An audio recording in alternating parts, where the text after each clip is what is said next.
राम राम रटते रह गए। राम राम रटते रटते महाराज को भुंसारा हो गया। राम राम रट बिकल भुवालू, जनु बिनु पंखे बिहंगो बिहालू। जैसे बिना पंख का पक्षी होता है, आज वही स्थिति महाराज दशरथ जी की हो गई। राम राम रटते रटते भुंसारा हुआ। और चूंकि ऐसा पहली बार हो रहा है, तो महाराज के दरवाजे के बाहर भारी भीड़ लग गई।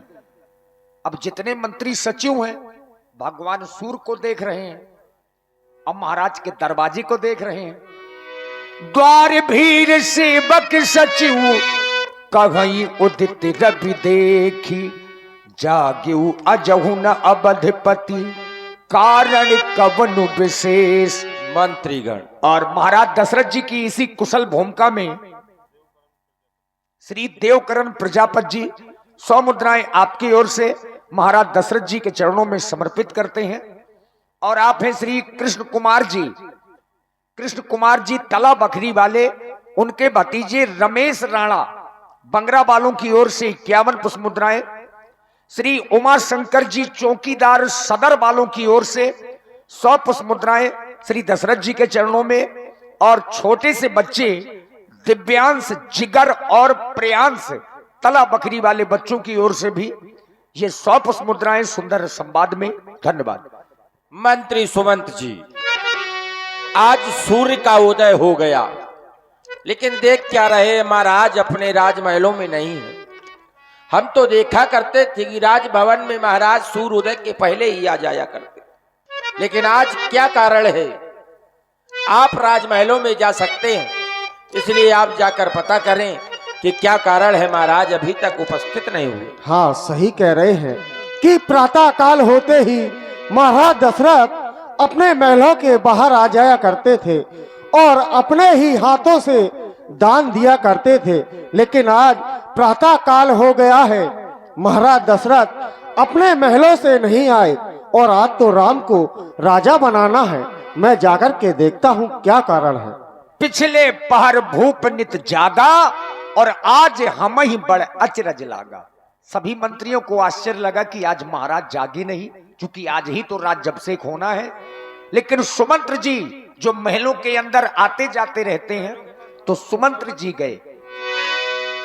गए ये सुमंत्र तब राकुर माही, देखी भयावन जाते डेराही।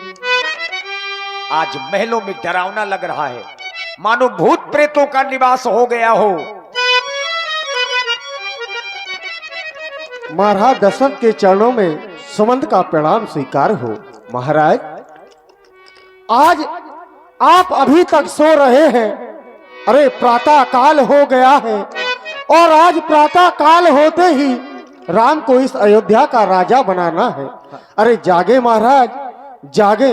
जलील भाई बैठो। अभी मैं ये क्या देख रहा हूँ कि जो ताज महाराज के सिर पर शोभामान हुआ करता था, आज वो ताज जमीन पर पड़ा है। महाराज व्याकुल अवस्था में है। हे महारानी, महाराज अभी तक जागे नहीं, क्या कारण है? मंत्री शिवन, महारानी, महाराज इस समय शायद घोर निद्रा में है। तुम इस समय जाओ, मेरे पुत्र राम को अति शीघ्र बुला के लाओ। कहना उनकी मैया बुला रही है। जो आज्ञा महारानी। देखिए, महारानी ने कारण नहीं बताया कि क्या हुआ है, केवल इतना आदेश दिया कि आप राम को लेकर के आइए। खुशी का था मौका, मगर क्या करूं मैं, नहीं व्यर्थ में दिल किसी का दुखाना। मेरे आंसुओं सीख लो मुस्कुराना।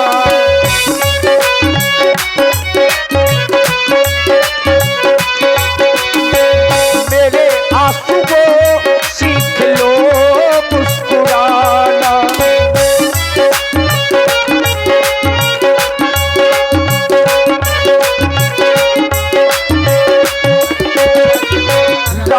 सुमंत्रही आवत देखा, आदर कीन्हो पिता समुलेखा।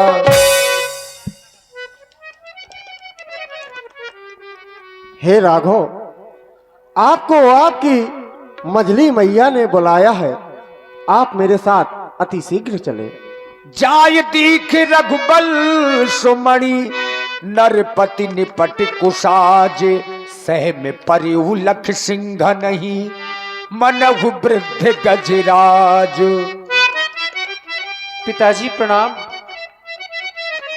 माताजी प्रणाम। ये क्या?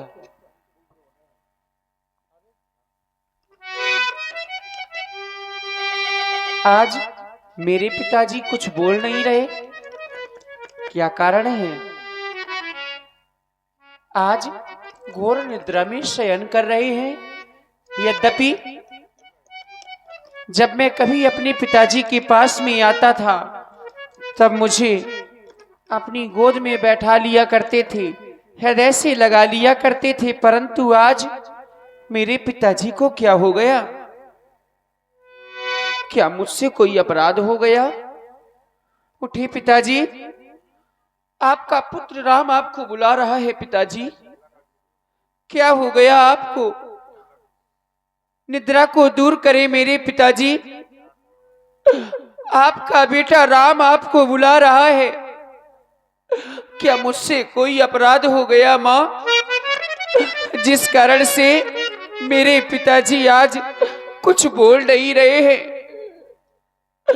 ऐसा कभी नहीं हुआ कि राम बुलाए और उसके पिताजी ना बोले।